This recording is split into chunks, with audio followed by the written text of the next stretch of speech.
हज़रत अनस रज़ी अल्लाह ताला अन्हु से मरवी है, वो फरमाते कि आप सल्लल्लाहु अलैहि वसल्लम फरमाते थे, ए अल्लाह हमें मिस्कीनों के साथ ज़िंदगी अता फरमा, मिस्कीनों के साथ हमें मौत अता फरमा, और क़यामत के दिन हमारा हश्र भी मसाकीन के साथ फरमा।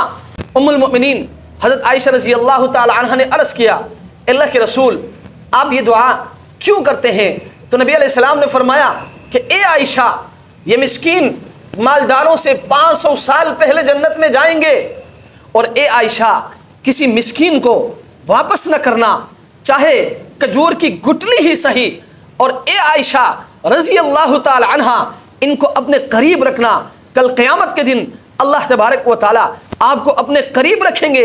आप देखें, आप अंदाज़ा लगाएं कि इन मसाकीन की अल्लाह के रसूल के यहाँ कितनी इज्जत है कि अल्लाह के रसूल इनके साथ ज़िंदगी और मौत और हश्र क़यामत की दुआ फरमा रहे हैं। लेकिन आज अफसोस सद अफसोस कि हमारे मुआशरे में इन मसाकीन को कमतर और जलील समझा जाता है।